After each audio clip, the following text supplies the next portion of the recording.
तो आईपीएल 2026 का mini auction खत्म हो गया है और भाई इसने तो क्रिकेट की दुनिया में रीतिमता बवाल मचा दिया है। रिकॉर्ड्स टूटे, बड़े बड़े नाम बिना बिके रह गए और टीमों ने कुछ ऐसी रणनीतियां अपनाई कि सब देखते रह गए। तो चलिए इस पूरे एक्शन को खोल कर देखते हैं। सबसे पहले एक सीधा सा सवाल, क्या कोई अंदाजा लगा सकता है कि इस बार आईपीएल के इतिहास का सबसे महंगा विदेशी खिलाड़ी कौन बना? सोचिए, ये नाम सुनकर ना कई लोग हैरान रह गए थे। तो चलिए कहानी की शुरुआत करते हैं इस ऑक्शन के सबसे बड़े हीरो के साथ। एक ऐसी खरीदारी जिसने पिछले सारे के सारे रिकॉर्ड तोड़ डाले। इस बार जो टीम सबसे ज्यादा आक्रामक दिखी वो थी कोलकाता नाइट राइडर्स। उन्होंने बिल्कुल साफ कर दिया था कि भाई जो खिलाड़ी हमें चाहिए वो तो हम लेकर ही रहेंगे, चाहे कीमत कुछ भी हो। और ये है वो नंबर, वो जादुई आंकड़ा, 25.20 करोड़ रुपए। मतलब आईपीएल के इतिहास में किसी विदेशी खिलाड़ी के लिए लगाई गई ये अब तक की सबसे बड़ी बोली है। ये रकम ही अपने आप में एक पूरी कहानी है। और वो खिलाड़ी हैं कैमरन ग्रीन। केकेआर ने इस ऑस्ट्रेलियाई ऑलराउंडर पर इतना बड़ा दाम इसलिए खेला क्योंकि वो एक पूरा पैकेज है। एक तरफ विस्फोटक बल्लेबाजी और दूसरी तरफ तेज गेंदबाजी का एक जबरदस्त कॉम्बिनेशन। लेकिन केकेआर की शॉपिंग यहीं खत्म नहीं हुई।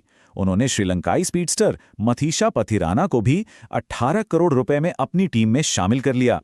अपने अनोखे एक्शन और डेथ ओवर्स में जानलेवा यॉर्कर्स के लिए मशहूर पथिराना के आने से केकेआर का इरादा बिल्कुल साफ है, इस बार ट्रॉफी जीतनी ही है।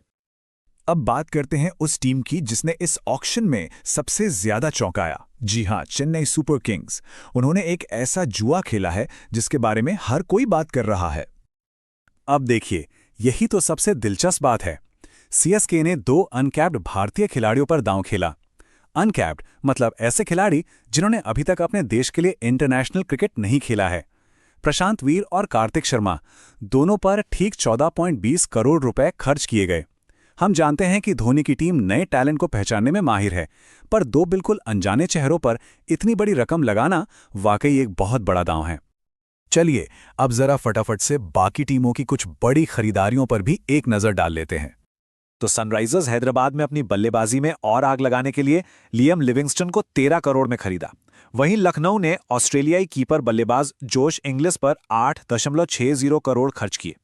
दिल्ली ने एक और अनकैप्ड खिलाड़ी आकिब नबी डार पर 8.40 करोड़ का दांव खेला और आरसीबी ने वेंकटेश अय्यर को 7 करोड़ में अपनी टीम में शामिल कर लिया। लेकिन ऑक्शन का मतलब सिर्फ खरीदना ही तो नहीं होता। ये उन बड़े नामों की भी कहानी है जिन्हें कोई खरीदार ही नहीं मिला।